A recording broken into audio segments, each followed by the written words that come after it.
बिस्मिल्लाहिर्रहमानिर्रहीम। अस्सलाम वालेकुम। कैसे हैं आप सब? उम्मीद करती हूँ सब खैरियत से होंगे।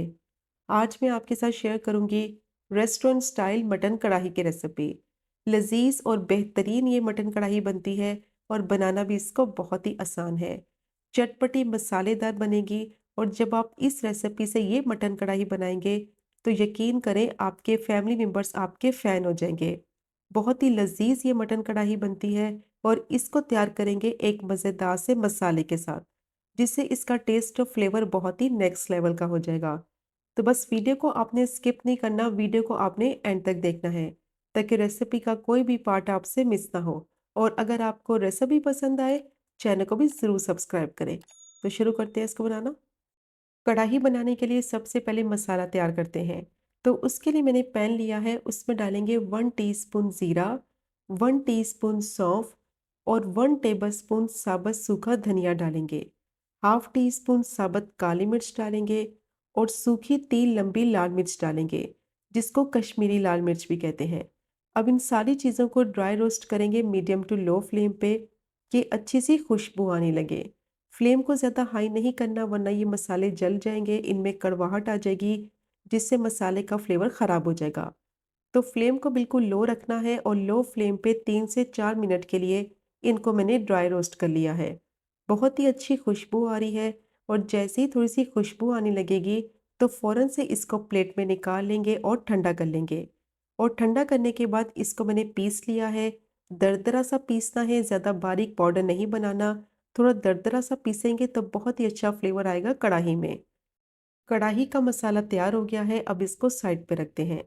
अब मैंने पैन ले लिया है, उसमें डालेंगे 2 टेबलस्पून ऑयल और थोड़ा सा ऑयल गरम करेंगे और साथ ही इसमें डालेंगे एक क्यूब्स में कटी हुई प्याज। एक मीडियम साइज़ की प्याज को मैंने थोड़े बड़े क्यूब्स में काट लिया है। अब इसको स्टर फ्राई करेंगे। मीडियम टू हाई फ्लेम पे सिर्फ 1 से 2 मिनट के लिए इसको स्टर फ्राई करना है ताकि इसका कच्चापन ख़त्म हो जाए और इसमें अच्छा सा फ्लेवर आ जाए। ज़्यादा इसको कुक नहीं करना वरना प्याज सोगी हो जाएगी, क्रंची नहीं रहेगी। अब इसी पैन में डालेंगे एक क्यूब्स में कटी हुई शिमला मिर्च। थोड़े बड़े क्यूब्स में काटेंगे और इसको भी 1 से 2 मिनट के लिए स्टर फ्राई करेंगे ताकि इसका कच्चापन ख़त्म हो जाए और इसमें भी अच्छा सा फ्लेवर आ जाए। तो सब्जियों को ज़्यादा कुक नहीं करना क्योंकि अगर इनको ज़्यादा पका लेंगे तो ये पानी छोड़ने लगेंगी और सौगी हो जाएंगी, जिससे कढ़ाई में इनका टेस्ट और फ्लेवर ख़राब हो जाएगा। तो शिमला मिर्च और प्याज को मैंने स्टर फ्राई कर लिया है, अब इसको साइड पे रखते हैं। अब दोबारा से पैन में डालेंगे आधा कप ऑयल और जैसे ही ऑयल थोड़ा सा गर्म हो जाएगा तो इसमें डालेंगे हाफ टी स्पून ज़ीरा और ज़ीरे को क्रैकल हो जाने तक फ्राई करेंगे। फ्लेम को ज़्यादा हाई नहीं करना वरना ज़ीरा फ़ौरन से जलने लगता है। अब ज़ीरे में से जैसे ही खुशबू आने लगेगी तो इसमें डालेंगे 2 मीडियम साइज़ की बारीक कटी हुई प्याज। आप प्याज को इतना फ्राई करेंगे कि ये सॉफ्ट हो जाए और इसका कलर हल्का गुलाबी सा हो जाए। प्याज को ज़्यादा हाई फ्लेम पे फ्राई नहीं करना वरना फ़ौरन से इसका कलर डार्क हो जाएगा, जिसकी वजह से मसाले का कलर भी ख़राब हो जाएगा। तो फ्लेम को मीडियम से लो रखेंगे और प्याज को 3 से 4 मिनट के लिए मैंने फ्राई कर लिया है। ये थोड़ी सी सॉफ्ट भी हो गई है और इसका कलर हल्का गुलाबी सा हो गया है। अब इसमें डालेंगे 1.5 टेबल स्पून लहसुन अदरक का पेस्ट और इसको भी फ्राई करेंगे 1 से 2 मिनट के लिए कि लहसुन अदरक का कच्चापन ख़त्म हो जाए और इसमें अच्छी सी खुशबू आने लगे। तो लहसुन अदरक को फ्राई करना बहुत ज़रूरी है, अगर इसको सही से फ्राई नहीं करेंगे तो इसकी स्मेल रह जाएगी जिसकी वजह से मसाले का फ्लेवर ख़राब हो जाएगा। अब जैसे ही लहसुन अदरक को फ्राई कर लेंगे तो इसमें डालेंगे मटन। आधा किलो मैंने मटन लिया है और मटन के मिक्स पीसेस लेंगे, जिसमें बोनलेस भी है और हड्डी वाले भी हैं। अब मटन को मीडियम टू हाई फ्लेम पे अच्छी तरह से फ्राई करेंगे और इसको तब तक फ्राई करना है कि इसका कलर चेंज हो जाए, मटन की सारी स्मेल ख़त्म हो जाए और जो इसका पानी निकलेगा वो सारा पानी खुश कर लेंगे। तो इस पॉइंट पर आपने ज़्यादा जल्दी नहीं करनी, कम से कम 7 से 8 मिनट तक मटन को अच्छी तरह से फ्राई करना है। तो इस तरह करने से एक तो कढ़ाई में इसका फ्लेवर बहुत अच्छा आएगा और मटन की जो स्मेल है वो भी ख़त्म हो जाएगी। तो मटन को मैंने अच्छी तरह से फ्राई कर लिया है, पानी सारा इसका खुश्क हो गया है, ऑयल इसका सेपरेट हो गया है और मटन की जो स्मेल थी वो भी ख़त्म हो गई है। अब इसमें डालेंगे 1 टीस्पून नमक या फिर आप अपने टेस्ट के हिसाब से डालें। 1 टीस्पून कश्मीरी लाल मिर्च पाउडर डालेंगे। 1/4 टीस्पून हल्दी डालेंगे अब दोबारा से मटन को फ्राई करेंगे तकरीबन 4 से 5 मिनट के लिए और फ्लेम को ज़्यादा हाई नहीं करना वरना मसाले जो इसमें डाले हैं वो फ़ौरन से जल जाएंगे, उनका टेस्ट ख़राब हो जाएगा। मीडियम से लो फ्लेम पे इसको अच्छी तरह से फ्राई करेंगे मसालों के साथ, ताकि जो स्पाइसेस का फ्लेवर है वो मटन में आ जाए और उनका कच्चापन ख़त्म हो जाए। तो 4 से 5 मिनट के लिए मटन को दोबारा से मैंने फ्राई कर लिया है। ऑयल इसका सारा सेपरेट हो गया है और स्पाइसेस की बहुत ही अच्छी खुशबू आ रही है। तो इस पॉइंट पर इसमें ऐड करेंगे टोमेटो प्यूरी। आधा किलो मटन के हिसाब से मैंने 4 मीडियम साइज़ के टमाटर लिए थे और उनको ब्लेंड करके उनकी प्यूरी बना ली है। अब टमाटर को अच्छी तरह से मिक्स करेंगे और मिक्स करने के बाद इस पॉइंट पर फ्लेम को हाई कर देंगे और इसको तब तक पकाएंगे कि टमाटर का कच्चापन ख़त्म हो जाए और टमाटर का जो सारा पानी है वो खुश्क हो जाए। तो तकरीबन 6 से 7 मिनट के लिए इसको मैंने मीडियम टू हाई फ्लेम पे अच्छी तरह से पका लिया है। टमाटर का सारा पानी खुश्क हो गया है, ऑयल इसका सेपरेट हो गया है। तो इस पॉइंट पर मटन को गलने के लिए रखेंगे। तो इसमें पानी ऐड करेंगे, तो मैं इसमें 1.5 कप पानी डालूंगी और गर्म पानी डालेंगे, ठंडा पानी नहीं डालना। गर्म पानी डालने से इसका कुकिंग प्रोसेस नहीं रुकेगा, क्योंकि अगर आप इसमें ठंडा पानी डाल देंगे तो मटन गलने में थोड़ा टाइम लगाएगा। 1.5 कप मैंने इसमें पानी डाला है और पानी डालकर इसको अच्छी तरह से मिक्स करेंगे।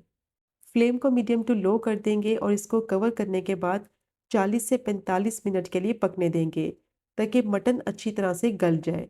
आप चाहें तो ये वाला प्रोसीजर आप प्रेशर कुकर में भी कर सकते हैं। 12 से 15 मिनट में आसानी से मटन गल जाएगा प्रेशर कुकर में। तो इसको पकते हुए 40 से 45 मिनट हो गए थे। अब चेक कर लेते हैं मटन को। पानी सारा तकरीबन खुश्क हो गया है मटन का, ऑयल इसका सेपरेट हो गया है। बहुत अच्छी तरह से मटन सॉफ्ट और टेंडर हो गया है और अगर आप इस रेसिपी को बीफ से बनाएं तो फिर उसी हिसाब से आप उसमें पानी डालें, जिसमें बीफ जो है वो अच्छी तरह से सॉफ्ट और टेंडर हो जाए। तो मटन गल गया है, तो इस पॉइंट पर इसमें ऐड करेंगे जो कढ़ाई के लिए मसाला तैयार करके रखा हुआ था और ये मसाला डालकर दोबारा से मटन की भुनाई करेंगे 4 से 5 मिनट के लिए, ताकि जो मसाले का फ्लेवर है वो अच्छी तरह से ग्रेवी में आ जाए। बहुत ही टेस्टी ये मटन कढ़ाई बनती है, यकीन करें। अगर आपके घर में दावत है तो ये वाली रेसिपी तो आप मस्ट ट्राई करें। मेहमान आपकी बेहद तारीफ करेंगे और यकीन करें वो आपके फ़ैन हो जाएंगे। बहुत ही लजीज ये मटन कढ़ाई बनती है। मसाले के साथ मटन को अच्छी तरह से भून लिया है। अब इसमें डालेंगे 2 टेबलस्पून दही और दही डालकर इसको अच्छी तरह से मिक्स करते हुए 1 से 2 मिनट के लिए पका लेंगे, ताकि दही मसाले में मिक्स हो जाए और इसका फ्लेवर मटन में आ जाए। और जैसे ही दही मिक्स हो जाएगा तो अब इसमें डालेंगे 1 टेबलस्पून क्रीम और साथ ही इसमें डाल देंगे हाफ टी स्पून क्रश की हुई और रोस्ट की हुई कसूरी मेथी, जिसका बहुत ही अच्छा फ्लेवर आएगा मटन कढ़ाई में। अब इसको मिक्स करते हुए 1 से 2 मिनट के लिए पका लेंगे, ताकि कसूरी मेथी और क्रीम जो ऐड की है वो अच्छी तरह से ग्रेवी में मिक्स हो जाए।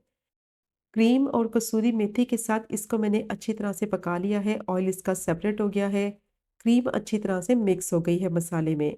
अब इसमें डालेंगे 1/4 टीस्पून गरम मसाला पाउडर और जो प्याज और शिमला मिर्च को स्टफ फ्राई करके रखा हुआ था वो डालेंगे और मिक्स करते हुए 3 से 4 मिनट के लिए पका लेंगे, ताकि तीनों चीज़ों का फ्लेवर मसाले में आ जाए। सब्जियां डालने के बाद इसको ज़्यादा नहीं कुक करना, वरना सब्जियां क्रंची नहीं रहेंगी, इनका कलर ख़राब हो जाएगा, ये पानी छोड़ने लगेंगी। सिर्फ 2 से 3 मिनट के लिए मिक्स करते हुए इनको मैंने पका लिया है। अब लास्ट में इसमें डालेंगे हरी मिर्चें फ्लेवर के मुताबिक और बारीक कटा हुआ हरा धनिया डालेंगे। मिक्स करेंगे और सिर्फ 1 से 2 मिनट के लिए पका लेंगे मीडियम टू हाई फ्लेम पे, ताकि धनिया और हरी मिर्च का फ्लेवर ग्रेवी में आ जाए। बहुत ही टेस्टी रेस्टोरेंट स्टाइल मटन कढ़ाई रेडी हो गई है। और देखा आपने इसको बनाना कितना आसान है और जो इसमें कढ़ाई मसाला डाला है उसका फ्लेवर बहुत ही मज़े का आएगा इस मटन कढ़ाई में, जिससे इसका फ्लेवर बहुत ही नेक्स्ट लेवल का हो जाएगा। अब फ्लेम को बंद करते हैं और इसको सर्व करते हैं। बहुत ही मज़ेदार क्रीमी थिक मसाले के साथ ये मटन कढ़ाई बनकर तैयार हो गई है। और मैं दावे के साथ कह सकती हूँ कि इस रेसिपी को ट्राई करने के बाद आप यकीन करें रेस्टोरेंट की मटन कढ़ाई तो खाना ही भूल जाएंगे। आप मुझे ढेरों दुआएं देंगे। तो मस्ट ट्राई कीजिएगा ये बेहतरीन और शानदार मटन कढ़ाई की रेसिपी को, जो कि बहुत ही लजीज भी बनती है और बनाना भी इसको बहुत ही आसान है। बस आपने रेसिपी को फॉलो करना है तो बहुत ही बेहतरीन आपकी ये मटन कढ़ाई बनेगी। और अगर आपको आज की वीडियो पसंद आए, चैनल को सब्सक्राइब करें, वीडियो को लाइक करें और शेयर करें। इंशाल्लाह मिलेंगे अगले कुकिंग व्लॉग में फिर एक नई रेसिपी के साथ। तब तक मुझे अपनी ख़ास दुआ में याद रखें। अल्लाह हाफ़िज़।